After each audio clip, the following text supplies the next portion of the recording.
How do we do hard things? How do we do difficult things? How do we step out of our comfort zone?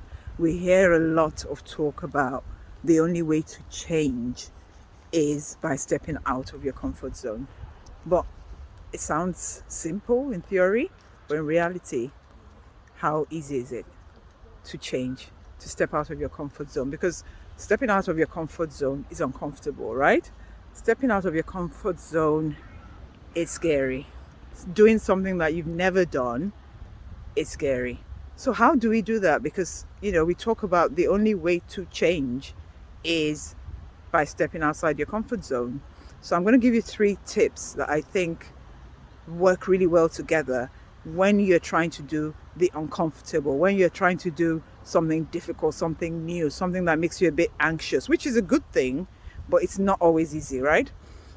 The first tip is the acronym KISS, which is used quite commonly for a lot of things. But for me, in this instance, it means keep it simple and small. So when we want to do something new, the key is to start small. The key is to go slow. The key is not to try to do too much at once, because when you try to do too much at once, what probably will happen is you fail. And then when you fail, you are going to be, like scared or worried that, oh, I haven't done it well. I don't think this is for me. And you're probably going to regress and go backwards.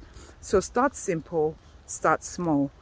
And the second thing after that is managing your expectations.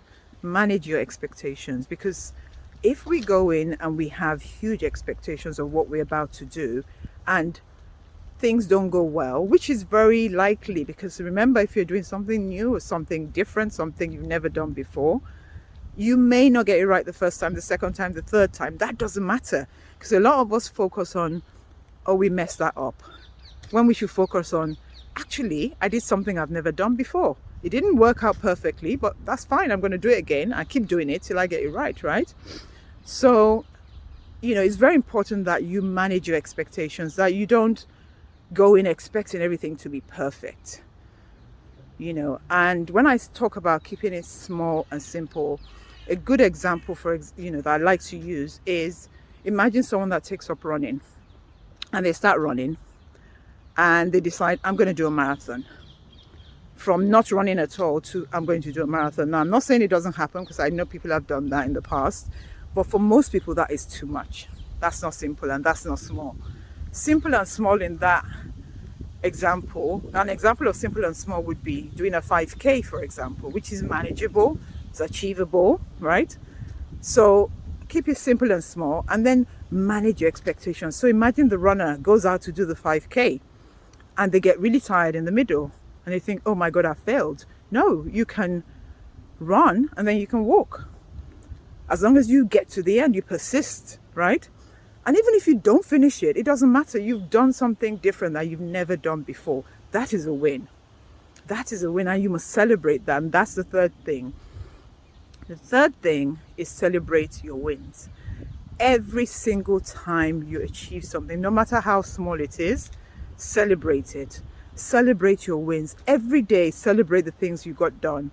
You got your to-do list done, celebrate it. You got your laundry done, celebrate it. You were nice to someone, you smiled at someone, celebrate everything about you.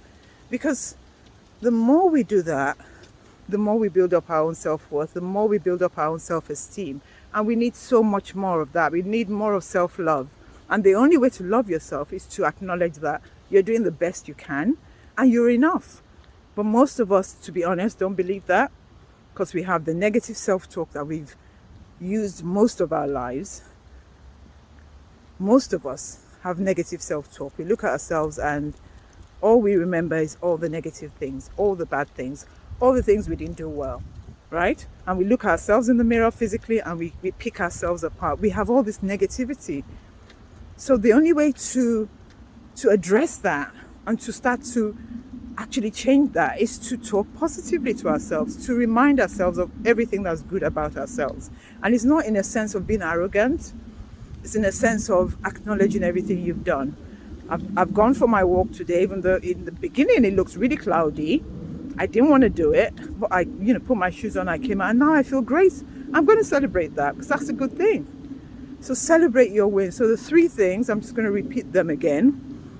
The first one, keep it small and simple. Second one, manage your expectations. And the third one, celebrate every single win, no matter how tiny. I hope that's helpful. Take care. Have a lovely day. Bye.